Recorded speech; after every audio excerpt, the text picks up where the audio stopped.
Hello po sa atin mga kaibigan at sa mga bagong followers natin at syempre sa mga lahat ng sumusuporta sa kay Papa Henry, maraming salamat po.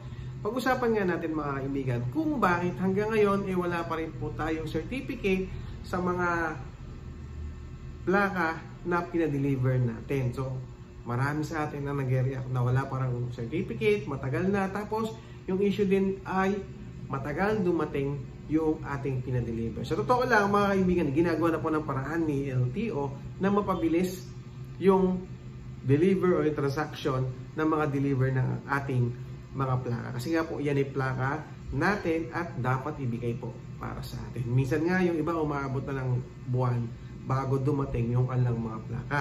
Kapag dumating naman yung kanilang plaka, syempre wala pong certificate yan. So ito mga kaibigan ay disclaimer lang base sa aking opinion, kaya po walang binibigyan ng certificate si LTO sa mga pinadeliver na plaka ay baka po magkaroon ng problema. Una, paano kung hindi po nakarating sa ating yung plaka at meron pong hindi magandang nangyari dyan, halimbawa po kinuha or nawala na, sabihin natin nawala na yung plaka mo at sa iba po napapunta. Sa mga nagtatanong po kung saan, kailan, paano natin kukunin yung ating mga plaka. Siyempre, una at lagi kong sinasabi na pumunta po tayo sa LTO Tracker. Doon na po yung lahat ng pwede natin gawin sa ating mga plaka. 4 ways man yan or 2 ways man yan, pwede po natin kunin yung ating mga plaka. Simula 2017 pababa, makakakuha na po tayo ng plaka. Sa mga malayo po, pwede nyo nang ipa-deliver naman yan. Huwag nyo na pong puntahan or wag nyo na po masyadong pagkaabalahan. Yun, parang ganun mga kaibigan. Yung mga plaka na malayo, pwedeng ipa-deliver dyan. Or kung talaga namang gusto nyo na makakuha agad ng certificate, pwede naman po pwede nyo naman ipakuha yan sa mga kaibigan, kakilala, kamag-anak, at gumamit na po tayo ng authorization letter. Makukuha nyo na ang inyong mga plaka. Sa mga nagtatanong din, sa mga 2018 pataas, base po doon sa pagkaka-interview natin o sabi ni LTO, pwede nyo na po yan kunin through appointment or by appointment sa main branch po ni LTO doon sa Quezon City, or pwede nyo po itrack yan, baka po nasa regional office na yan or baka po nasa mga dealer. Kasi minsan, yan po ay nasa dealer na yung ating mga plaka na 2018 pataas. At doon sa mga yellow plate, napapalitan po yan. Green plate, napapalitan po yan. Sa mga 4 wheels, pwede nyo po papalitan yan. Pero mas maganda yung doon sa mga naka 4 wheels po. Doon po kayo pupunta sa mga district office. Kasi nga po, pag sa mga caravan, normal lang po ang binibigay dyan ay yung mga motorsiklo. Pwedeng kunin na expired yung rehistro.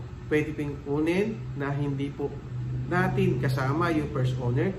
Valid IDs lang po, OR, CR na photocopy. Yun po ang tinatanggap ni LTO para makuha natin yung ating mga plaka. Tandaan nyo, tuloy-tuloy yung pamimigay nila ng plaka. Nagkakaroon ng caravan yan ng Sabado tsaka ng Linggo. And yung tuwing Monday to Friday naman po, office hours ni LTO, pwede nyo naman kunin yan sa kanilang opisina o sa mga district office. Pero syempre, alam naman natin, pag ganun is masyadong maraming tao or mas marami din kumukuha ng plaka. Kaya abang-abang kayo sa mga upload natin kasi nga po, lagi po tayong mag-update kung saan merong malapit na caravan sa mga lugar ninyo. Okay? Sa tingin ko naman, mas maganda, para sa akin mas maganda pa rin na doon sa caravan tayo magpunta kung malapit ka lang naman sa lugar. Kasi nga po, makukuha mo agad yung certificate at magagamit mo na yung plaka mo. Kung sakasakali kasi na wala ka pa certificate, mas suggest ko po, wag niya po muna natin gamitin yung ating plaka para hindi po magkaroon ng konting problema sa checkpoint or hindi pa tayo masyado masita or ma-question. Diba?